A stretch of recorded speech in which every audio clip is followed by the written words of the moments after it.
तेरा बाप उसकी पापी है, क्योंकि देख तू हमला भी तेरे बेटा होगा, उसके सर पर कभी उतरना तेरे, इसलिए कि वो लड़का पैदाइशी से खुदा का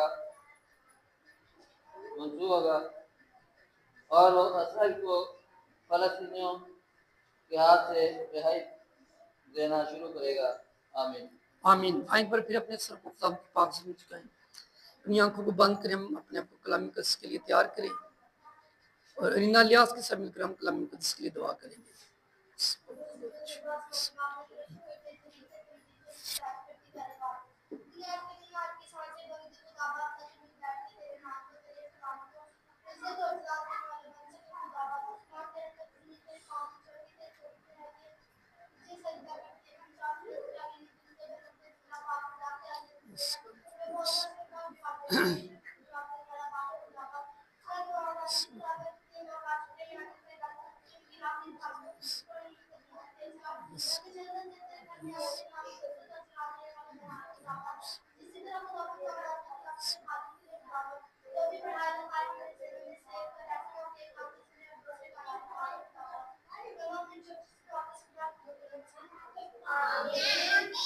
हालेलुया। तो कलाम मुकद्दस में से जो आयत पढ़ी गई, तो इसका जो बैकग्राउंड है, तो वहां पर मनोहा एक शख्स है, वो दान के कबीले में से है और हैश उसकी सुराह में है। तो उसकी बीवी जब घर में अकेली थी तो पाक फरिश्ता उसके पास आकर कहता है, इसकी चौथी आयत में लिखा है, कोई भी बुलंद आवाज से इसकी चौथी आयत पढ़ सकता है, ऊंची आवाज में पढ़े।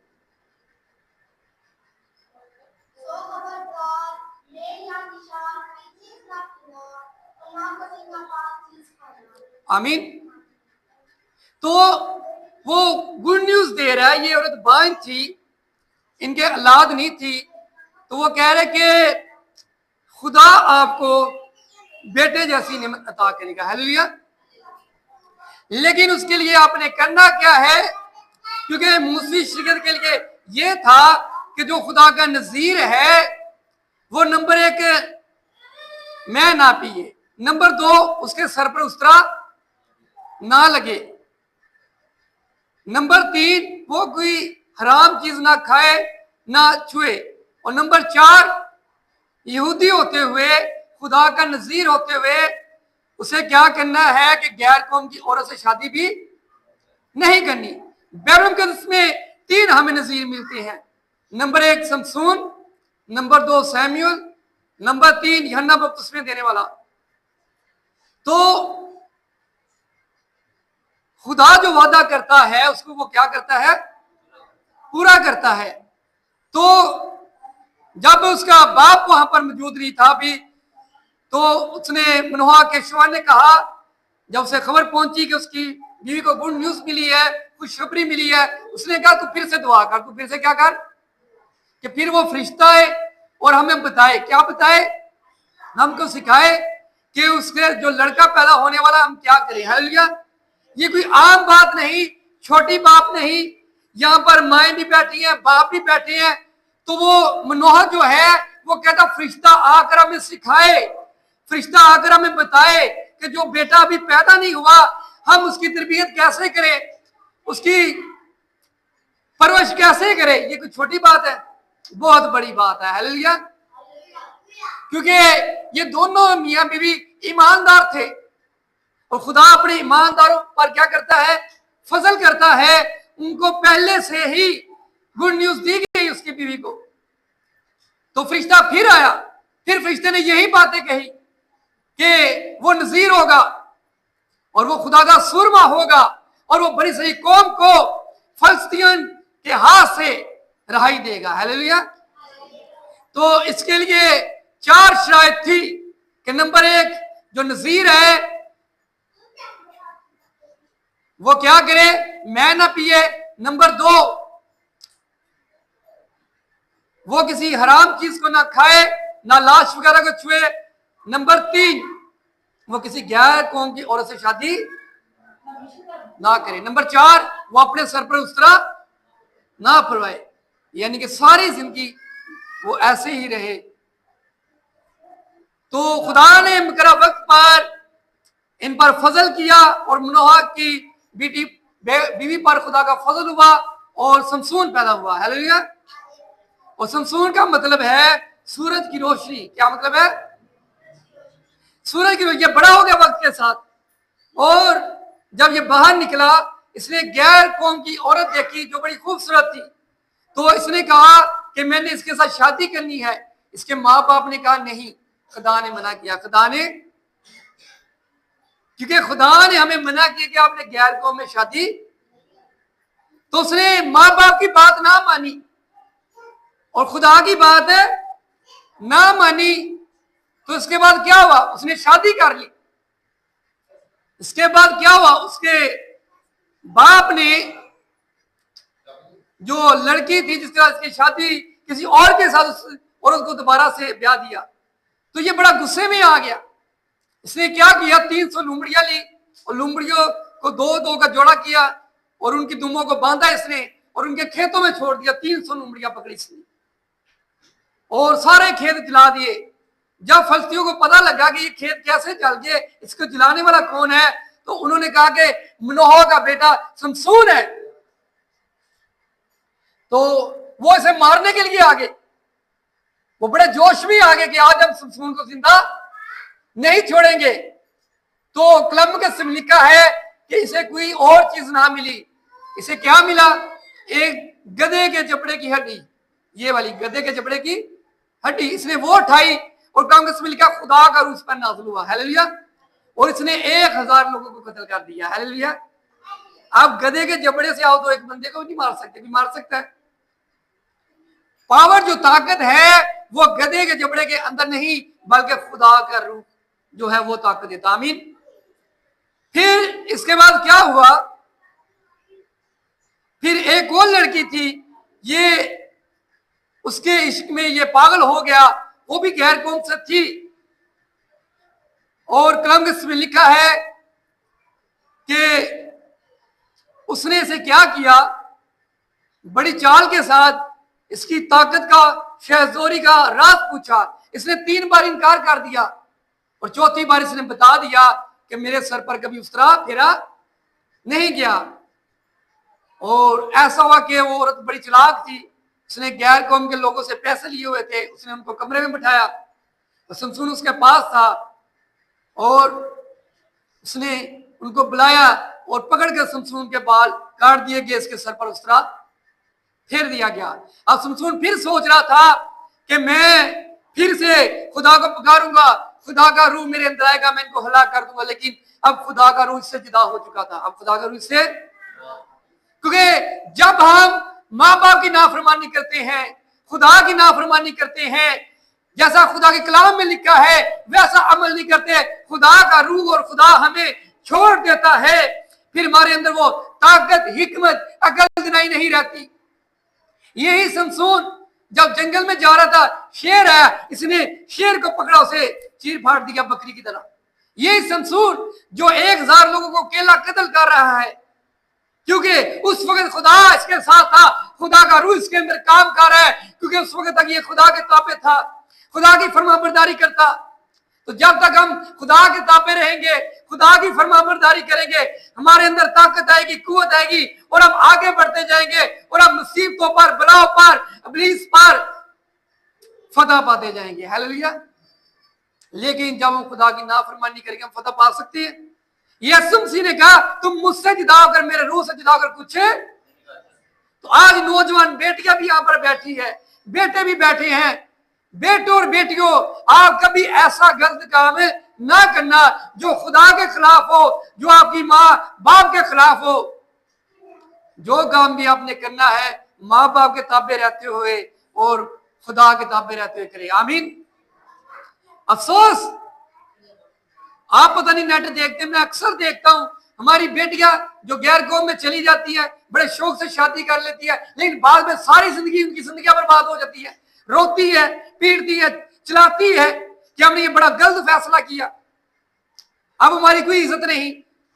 अब उनको धक्के पड़ रहे हैं और उनके साथ ज्यादती की जा रही है, उनको मारा जा रहा है, वो दुख में है, मुसीबत में है। लेकिन जब चिड़िया खेत चुकी तो फिर पछताने का कोई फायदा। शमसून ने भी ऐसा ही किया। कहां पर ये दिलेर शेख, अब ये पकड़ा गया है और पकड़कर इसे कैद खाने में डाल दिया। क्यों? क्योंकि इसने खुदा की नाफरमानी की और वो सोचता था कि मेरे बालों के अंदर बड़ी ताकत है, मैं खुदा का सुरमा हूं, मैं सब कुछ कर सकता हूं। हाँ, खुदा के सुरमा होते हुए, खुदा के लोग होते हुए हम सब कुछ कर सकते हैं, लेकिन खुदा के बगैर हम कुछ भी नहीं कर सकते। खुदा के ताबे रहते हुए, खुदा की फरमाबरदारी करते हुए, जो बाल थी इसके बालों के अंदर नहीं थी, जो ताकत थी वो खुदा के हुक्म मानने के अंदर ताकत है। हालेलुया। सिर्फ नाफरमानी की, खुदा को नहीं माना, आप इसे क्या है कि पकड़कर जेल में ले गए, इसकी आंखें निकाल ली गई, इसकी क्या किया, क्या आंखें निकाल ली गई और अब ये चक्की पीस रहा है जेल में। क्या कर रहा है कैद खाने में? चक्की पीस रहा है। कहां पर ये शेर को मारने वाला, कहां पर ये केला 1000 लोगों को मारने वाला, तो अब ये कहां पर मुश्किल में चला गया, मुसीबत में चला गया। इसकी वजह क्या निकली कि गैर कौम में शादी। क्या वजह है इसकी? गैर कौम में शादी, खुदा की नाफरमानी, माँ बाप की नाफरमानी। तो आज जो बेटे और बेटियां खुदा को छोड़ देते हैं, माँ बाप को छोड़ देते हैं, खुदा के कलाम को छोड़ देते हैं, गैर कौम में चले जाते हैं, उनका हाल भी शमसून जैसा हो जाता है। फिर वो ना घर के ना बाहर के किसी काम के नहीं रहते। वो पंजाबी की मिसाल सुनी हुई है, ऐसे की मिसाल अभी मुझे वो याद नहीं आ रही, पर वो क्या है कि घर का ना घर का, वो कैसी मिसाल है?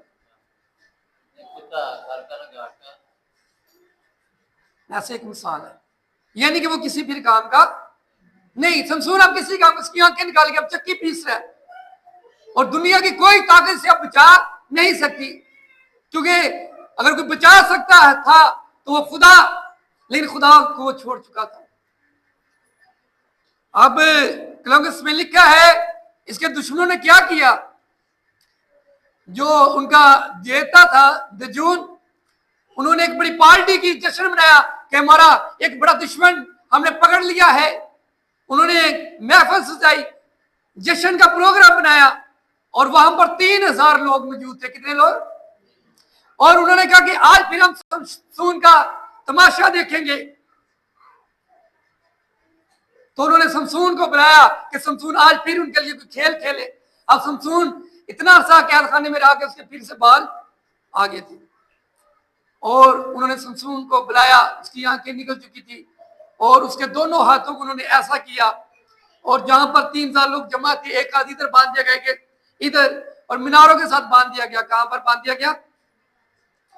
अब शमसून फिर खुदा को पुकारा है। उसने कहा खुदा, उसने अपनी गलती का, गुनाह का इकरार कर लिया, क्योंकि वो जानता मैं खुदा के बगैर कुछ नहीं कर सकता। उसने फिर से खुदा को पुकारा, खुदा एक बार फिर मुझे तो जोर दे, और खुदा ने उसे एक बार फिर जोर दिया।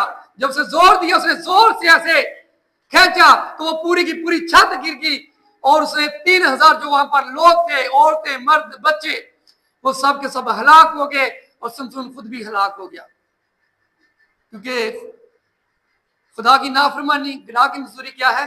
मौत है। तो वो हलाकत में चला गया। उसके घर वाले आए, उसकी लाश को उठाया और उसे दफना दिया। कहां पर ये शमसून खुदा का सुरमा, कहां पर ये शेर को चीर पाड़ रहा है, कहां पर ये एक झुपड़े की हड्डी से एक अकेला शख्स 1000 लोगों को कत्ल कर रहा है, और कहां पर ये बड़े बड़े काम कर रहा है। लेकिन इसकी जिंदगी में तब तक वो बड़े बड़े काम होते रहे जब तक इसकी जिंदगी में खुदा और खुदा का रूह काम करता रहा। हालेलुया। लेकिन खुदा का रूह जब इससे जुदा हो गया, इसने नाफरमानी की, खुदा की, माँ बाप की कलाम तक जिंदगी पसंद ना की, तो देखिए इसका अंजाम क्या निकला। तो हम खुदा का शुक्र अदा करते हैं कि खुदा ने हमें हिकमत दी है, अकल दी है, दुनाई दी है। अगर आज हमसे कोई गलती खता हो जाती है, हम उनका इकरार करें, माफी मांगे खुदा से, और कोशिश करें कि आने वाले वक्त में ना तो खुदा को नाराज करें, ना अपने माँ बाप को, और अपनी जिंदगी खुदा के कलाम किताब बसर करें, वरना शमसून जैसा हाल होगा, फिर हम किसी काम की नहीं रहेंगे। देखिए कहां फिर वो शमसून कैद खाने में चक्की भी सराख की भी निकाल ली गई। इसका अंजाम क्या निकला? हलाकत। क्योंकि अगर वो ऐसा ना काम करता तो वो हमेशा खुदा का सुरमा रहता और उसे ऐसी मौत नहीं आनी थी। मरना तो सब इंसान ने है, बल्कि वो सरफराजी के साथ, इज्जत के साथ मरता। मरना मैंने और आपने, हम सब ने भी है। इन कोशिश करें कि हम ऐसे काम करें जो खुदा को खुश करें। आमीन। क्योंकि लिखा है कि खुदा ने दुनिया से ऐसी मोहब्बत रखी कि उसने अपना इकलौता बेटा, ताकि जो कोई उस पर ईमान लेकर आए हलाक न बल्कि हमेशा की। और जब तक संसून का ईमान खुदा पर था, वो जोर पाता गया, फतह पाता गया, उसे कामयाबी, फतह, सरफराजी मिलती गई और वो आगे बढ़ता गया। लेकिन जैसे ही वो ईमान का मुनकर हुआ तो उसका अंजाम हम सबके सामने है। तो यीशु मसीह ने भी कहा शागिर्दों से, मैंने दुआ की तुम्हारा ईमान ना जाता। हम सिर्फ जुबानी कलामी ना कि हम मसीही हैं, अगर हम मसीही हैं, अगर हम यीशु के मानने वाले कलाम के तहत जिंदगी बसर करें, आमीन, खुदा के ताबे रहे। खास तौर पर बेटियां जो बैठी है इधर, और ये बेटे नौजवान, क्योंकि इन्होंने एक बड़ी जिंदगी गुजारनी है, कि आप ऐसा काम ना करें जिससे हम हलाकत में जाए, बल्कि हम ऐसा